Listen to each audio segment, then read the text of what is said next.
শেষ হয়েছে নির্বাচন। এখন তোড়জোড় চলছে নতুন সরকার গঠনের। বিএনপি চেয়ারম্যান তারেক রহমানের নেতৃত্বে কেমন হতে যাচ্ছে নতুন মন্ত্রিসভা তা নিয়ে চলছে তুমুল আলোচনা।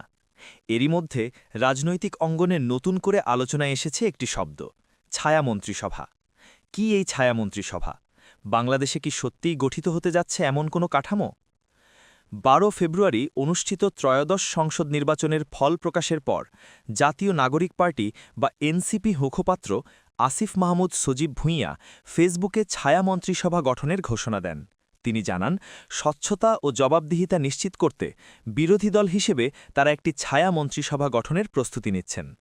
একই আহ্বান জানান জামায়াতে ইসলামীর প্রার্থী শিশির মুনির। তার মতে, সরকার যেমন মন্ত্রিসভা গঠন করবে, তেমনি বিরোধী দলও গঠন করতে পারে ছায়া মন্ত্রিসভা, যাতে সংসদের ভেতরে ও বাইরে গঠনমূলক বিতর্ক তৈরি হয়।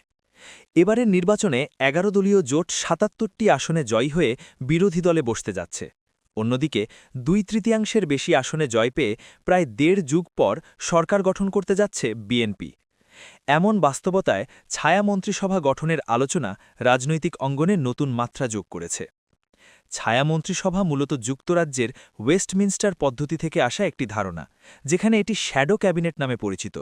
যেমন যুক্তরাজ্যে বিরোধী দল একটি বিকল্প মন্ত্রিসভা গঠন করে।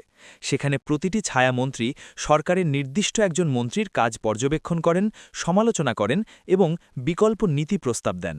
এর ফলে সংসদীয় গণতন্ত্রে জবাবদিহিতা আরও শক্তিশালী হয়। শুধু যুক্তরাজ্যই নয়, অস্ট্রেলিয়া এবং কানাডাতেও ছায়া মন্ত্রিসভা বেশ কার্যকরভাবে কাজ করে। অনেক সময় দেখা গেছে বিরোধী দল ক্ষমতায় এলে আগের ছায়ামন্ত্রীরাই হয়ে গেছেন পূর্ণমন্ত্রী। যেমন যুক্তরাজ্যে লেবার পার্টির নেতা কিয়ার স্টারমার বিরোধী দলে থাকাকালে ছায়ামন্ত্রিসভা গঠন করেছিলেন, পরে নির্বাচনে জিতে সরকার গঠন করলে সেই দলের অনেকেই মন্ত্রিত্ব পান। ছায়ামন্ত্রীদের কাজ শুধু সমালোচনা করা নয়, তারা সংশ্লিষ্ট খাতের বিশেষজ্ঞ, নাগরিক সমাজ ও বিভিন্ন অংশীজনদের সঙ্গে যোগাযোগ রাখেন।